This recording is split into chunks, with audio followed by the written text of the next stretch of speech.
Hi, I'm George Mason, host of Good God, Conversations That Matter About Faith and Public Life.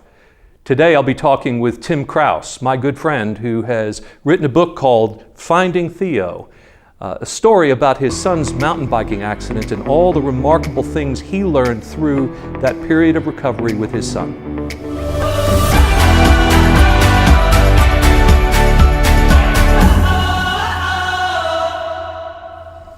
Hello, I'm George Mason, host of Good God, Conversations That Matter About Faith and Public Life.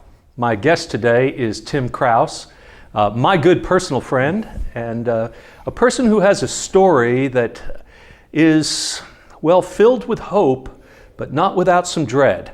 Tim, thanks for coming and sharing that story with us today.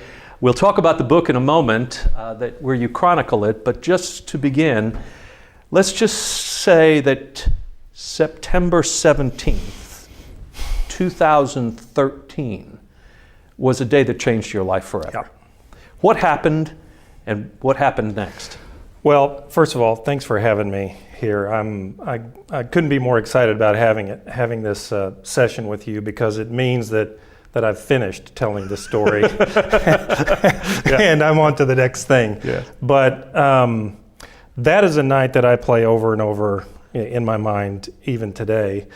I was sitting kind of like this, but on the couch in my living room, and the phone rang, a house phone, which nobody has anymore, but the house phone rang. I was watching, I think it was an American Idol show, or it might have been, an equivalent show. And I was into it, and I just let the thing go to voicemail, because usually if someone calls that phone, it's a solicitor or it's for my wife. And then her cell phone rang upstairs, and the next thing I hear is, Tim, come here, Ted has been hurt. And so that kicked off just a terrible night for us, because what we came to know was his friend had called to say, while they were mountain biking in Crested Butte, Colorado, Theo had lost control. We call him Theo now. Theo had lost control of his mountain bike and had been catapulted headfirst into an aspen tree. Right. Now, he was wearing a helmet at the time, which saved his life, but it broke his neck. Broke his neck in really three places.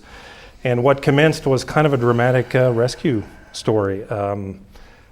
Someone came and found him. We can get into that however much you want, but it's really, really where the story starts in many ways.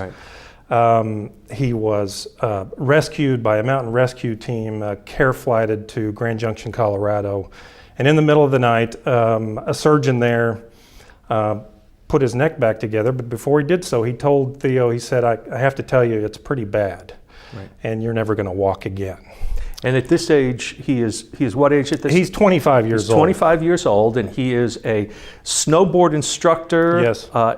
In Vail, Colorado. In Vail. Mm-hmm. He is an outdoors athlete par excellence who takes care of his diet. Yes. He is in tip-top shape. Tip-top shape. Best of his life, really, at this point. Which turns out to have been absolutely essential. Yes, it was. Right. And so he's there by himself, laying on a gurney, which is a part that I still struggle to think about, because we're 1,000 miles away, not knowing really any of this yet, because we've just gotten the call that he's been taken by helicopter to Grand Junction. So he gets this story given to him just before he falls asleep. And by the next morning, we've gotten the news. We've gotten a call from the doctor who tells us that we're going to be in this situation.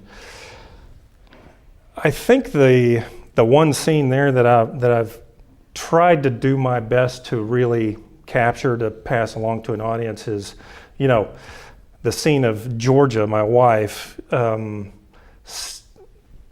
literally grabbing onto the toilet seat, not knowing what was about to happen, because this is the phone call. I suppose it's the second worst phone call that you would ever want to receive as a parent. We actually didn't know at that moment whether it was the worst one or the second worst one. Of course. So that kicks off this entire story, and we fly the next morning to Grand Junction, see him there with the neck brace and things coming out of his body. We have the same conversation with the surgeon again. But also that's the moment where some just amazing things begin, to happen to him. He has no use of his arms and legs at the beginning. But from the surgeon to friends to other people involved, they begin to come into our story here and do things that are just really extraordinary. So I'm going to just show the book to begin with, because this is the book that you have written to chronicle this story, and so much more than just the outline you've just given. The book is called Finding Theo, a father's true story of loss, courage, and discovery.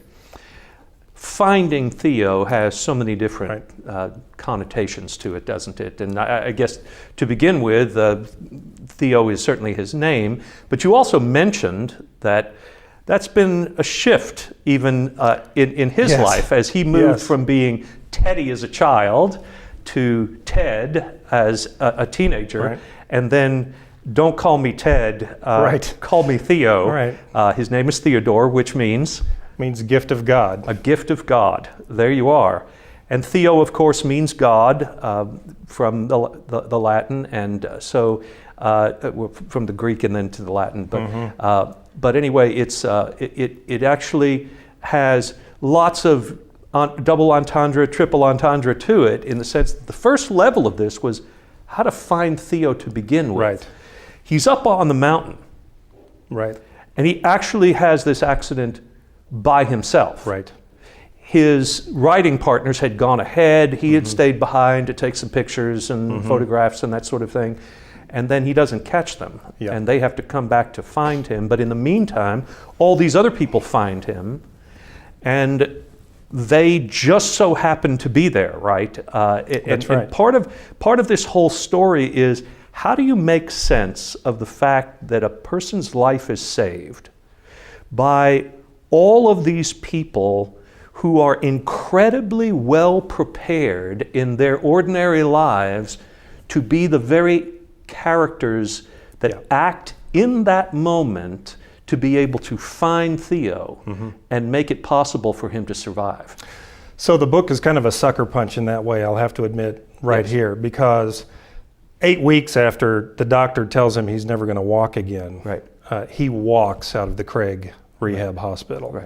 And so if you want to read an inspirational story about a kid who walked again, I don't want to minimize that. It is an inspirational story about a kid who decided not to accept the limitations that the doctor put on him that night, and he walked out of the rehab hospital. But the real story is this finding story. To me, if I could, I'll tell you the very first one. I won't tell you all of these stories. The book became about the characters of the book became the story as much as Theo himself. The person who found him on the mountain, this guy's name was Farid Tabayan, the son of an Iranian immigrant. Wow, we have an Iranian immigrant in this story. Who is living in America with skills.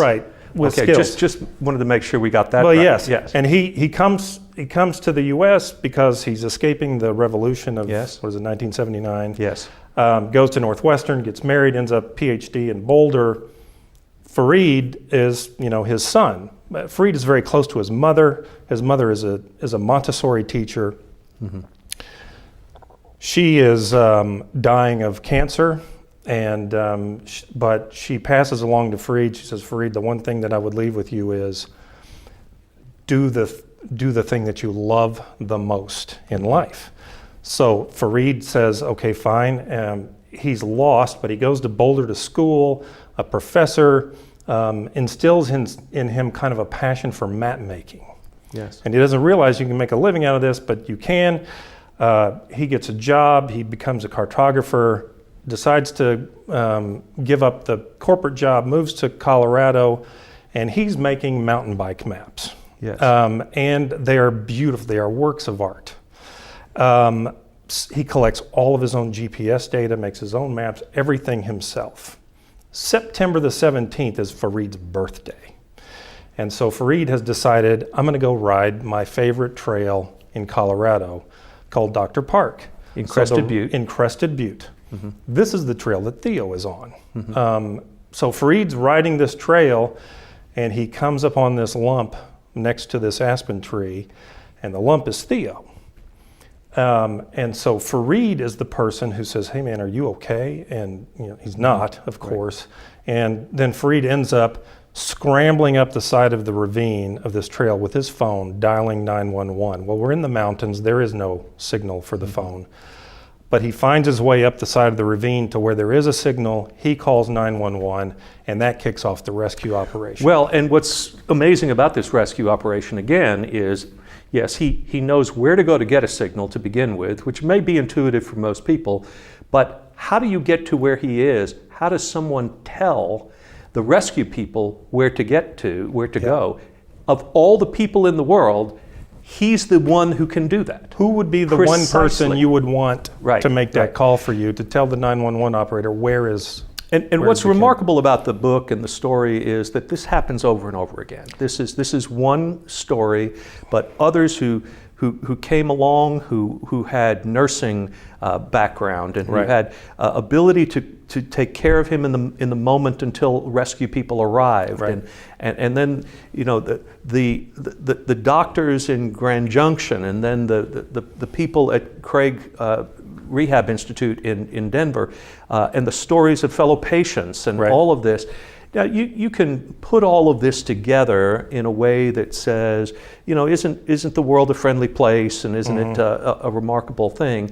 But at the same time, I think when we think about how we get well after we've been broken, in some sense, I think we sometimes have this sort of Western view of rugged individualism that says, well, you take your medicine and you do the things you're supposed to do, and it's your personal will that makes you well.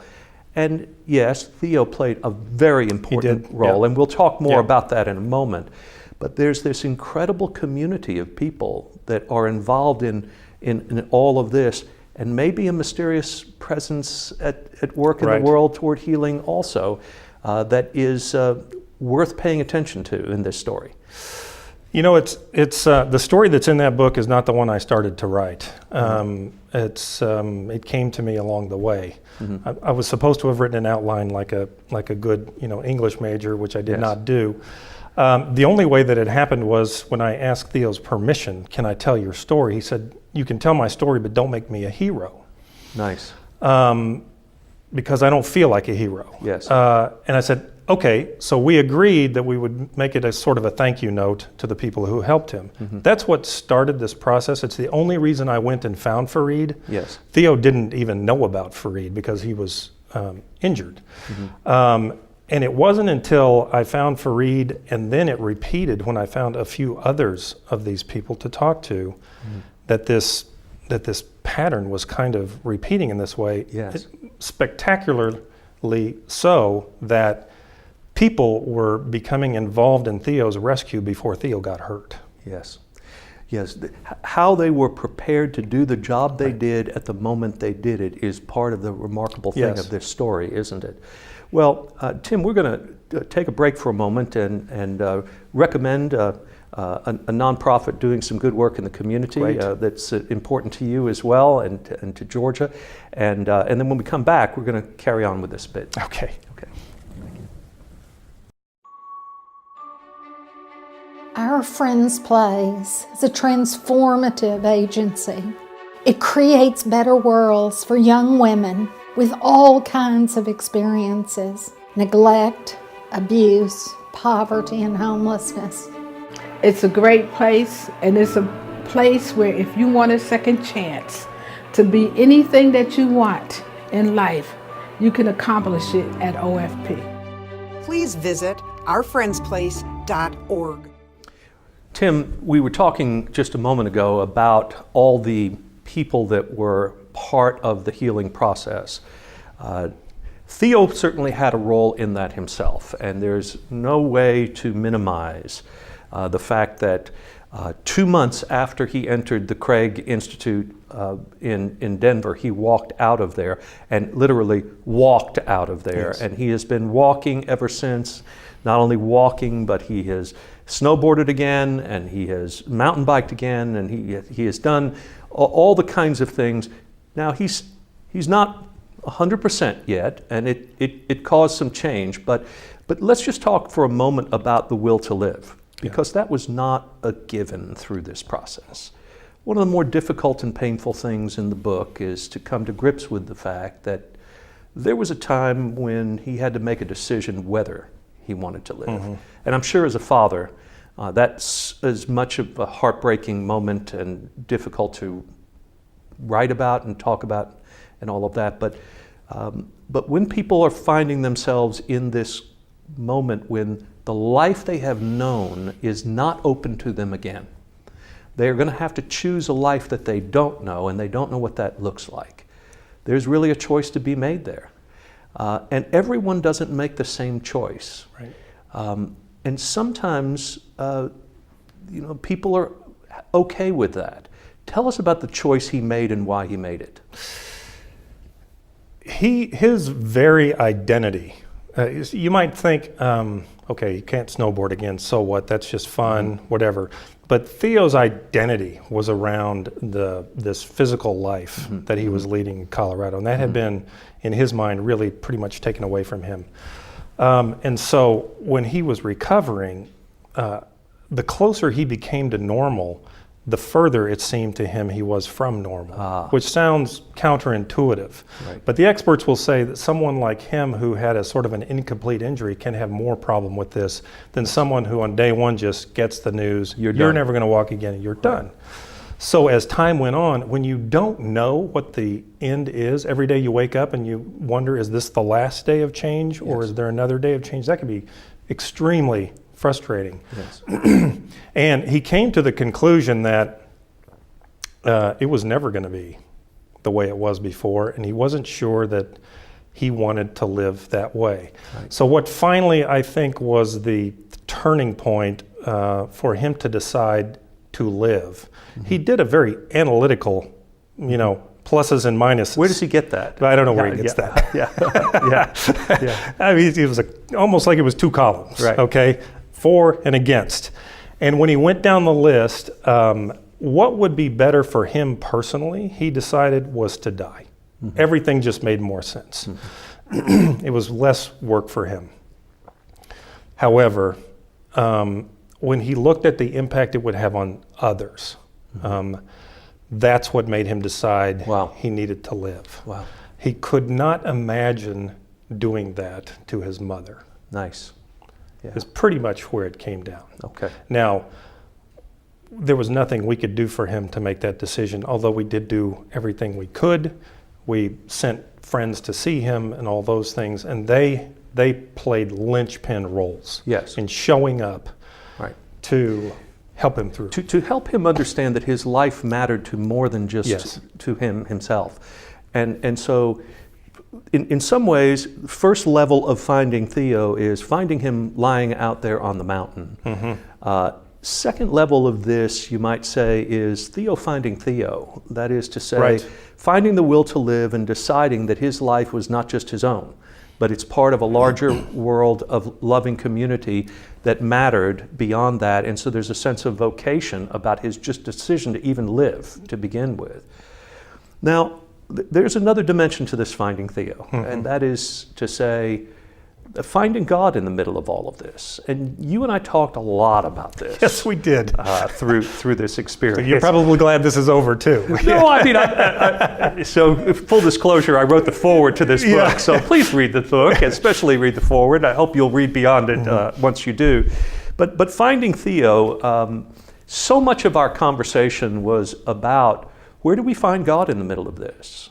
And I think, Tim, you know that we have some people who have religious sensibility who quickly imagine that everything that happens because God makes it happen. Right. Those without religious sensibility say that everything happens by chance, or we cause it, and it just is what it is, and that God is not involved at all. And then there's a vast range of question in the middle. If God is involved, then how? Right. And how do we understand all of that? In chapter 10, you begin with this quotation by mathematician, poet, and inventor Jacob Bronowski, who says, "One aim of physical sciences has been to give an exact picture of the material world. One achievement of physics in the 20th century has been to prove that aim is unattainable." Right. Now, I take part of that to be a bit like Shakespeare's Hamlet saying to his friend Horatio, "Well, there's more things in heaven and earth than are dreamt of in your philosophy." Right. Which is to say, somehow the physical and the metaphysical have a role with one another in the midst of all of this, and how to tell the story about our own trust in God and how God plays a role in this was much of our conversation through this process. And where did you come out today? I mean, you didn't come to a conclusion that you told the reader what to think about this in this case. But what would you say has been part of the discovery you've made in wrestling with that? You're right that I don't actually know the answer to this question yet, but for me the thing came down to sort of thinking about really miracles at the end of the day. What really constitutes a miracle, and how God involves God's self in that type of an activity. Is it an intervention, or is it something that just happens? As long as we're quoting, I'll bring in the one that kind of goes with the quote that you mentioned, which is John Polkinghorne. Yes. And I can't quote it directly right now, but the point of it is he's a particle physicist turned Anglican priest, you know. And I thought, okay, you had me at hello. Yes, because people should know that you were a physics major out of college. Right. Yes, okay. Right. So. And he talks about how for him to learn something new and important in physics, the feeling that you get from that is the same. It is the feeling that you get when you see just a glimpse of the Creator. Nice. Okay? I think that's just beautiful. And I think that's where I finally came to, which is the Creator of our universe, whoever you would say that might be, or how that occurred.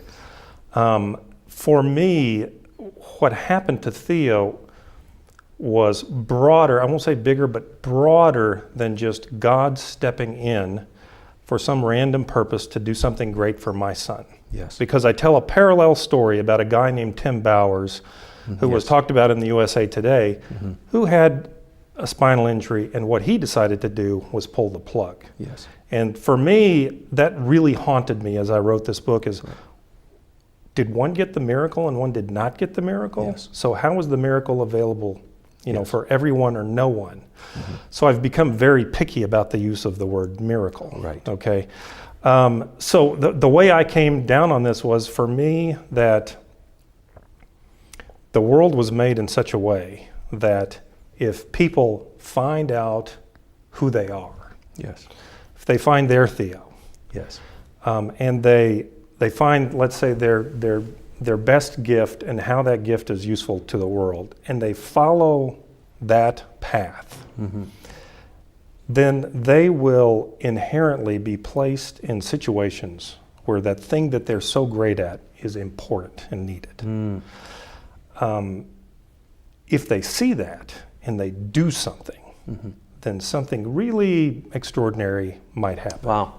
Yeah. If enough people do that, they don't even have to believe that they're in that game, Yes. or even know that the other person is doing it. It's just if enough people do that together, something really extraordinary might happen, like what happened, to Theo. And for me, that is the world was made to work. It strikes me that we often think of God in this random interventionalist way, and we access that somehow by praying enough or being faithful enough that we get God finally to intervene and do something. But the way you're describing this fits my faith imagination, and that is that God is deeply involved in every molecule of creation at every moment. Right. And is always driving the process of creation toward healing and wholeness and fullness and growth and newness. And therefore, when we are cooperating with God in this process, and when enough people are, there are sometimes epiphanies of this. There are breakthrough moments that we see healing, and we see that this could be a God thing happening here. This could be a miracle. But it's not that God has been disinterested at every moment until suddenly we get God's attention and God steps in and says, okay. Right, and I have to say this too about this, which is I found myself from time to time trying to take your job, which is to preach about what happened here. And every time I tried to say, here's, I've concluded this, and here's what you should think about this, I ended up deleting it because it was terrible. Yes. And so I decided that really all I was accountable to do here was to provide an eyewitness account of what happened. Right. And then you can decide what it means for you. One of the things I'm most proud of about this book is at no time in this book did I ever quote a scripture. Oh, you're most proud of that. That's right. Okay. Yes. Not that it doesn't permeate the entire story in my way of thinking. Right. But when someone trots out a scripture, what is it, Romans 8:28, all things work together. All things work together. Right. Yeah, for those that love, it's such a misused scripture. Yes. That I just couldn't make myself go to those places. Right. So I just wanted the story to lay there. Yes. And let someone decide whether they have really thought it through for themselves, or maybe there's a little bit more room for someone to think about.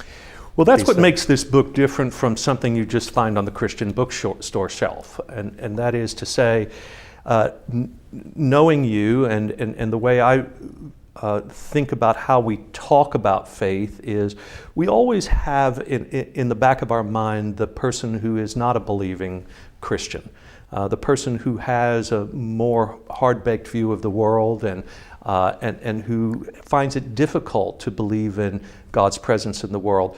Because faith has to, it can only take us, these claims, up to a place of plausibility, I think. Right. That is to say, we're never going to convince someone that, oh, this is all because God made this happen. Well, I think someone needs to be inclined to that view, to go there with confidence, but it may be that the story that is told can open the plausibility of that to someone who's otherwise a skeptic and isn't going to respond to our just quoting scripture or saying, well, we know that God did this. I think we have to be respectful of the fact that our faith is still faith, and that is, it's not pure knowledge. We don't know these things. And we want to honor people who conceive of the world differently, but invite them to think it may be a more open world to the divine than closed. Well, I mean, you mentioned it. You followed this whole thing with me from the very first morning of the accident, and through my thinking about the book and what happened with Theo, and you know him. Right. You're the pastor of Wilshire Baptist Church, and you've been at it a while. But I would imagine that along the way, too, that you find your way in that role. I actually am curious because I think it's important for the impact of the story is, what did it do to you? Well, unfortunately, I don't have too much time left in our conversation to cover all of that. I think what I would say to you is that it made me recognize how important every person is in the way God is working to bring about healing and wholeness. That I had a role to play, and I'm glad that I had a role to play. You had a role to play, and that was partly as a father, but partly even beyond that as a writer. There's a little Finding Tim in there. There was a lot of Finding Tim in there as well. But one of the things was, for me, is I realized how important it was for me to be on the other end of the line when you called, to not overpromise things spiritually, to encourage and to help you think about what you knew rather than telling you what you were supposed to know. Because I think this whole process of the spiritual life is about our discovering things for ourselves, but in communion with others. So I find that to have been part of my journey with this story, and I'm glad I got to play a role. I hope people will buy the book and read it, As Tim. do I. And I want to say that if any of you want a hard copy like this one, that can be gotten from findingtheo.com. Right. You can go to findingtheo.com right now and order a copy, and it will be sent to you. You can pre-order it on Amazon, and it will probably ship somewhere in July or 1st of August. Yep. But this is worth your time and effort, and it may be just spiritually transforming too to read it. Thank you, Tim, for all that this represents, and we give thanks to God for Theo as well. Yes. Thank you. That.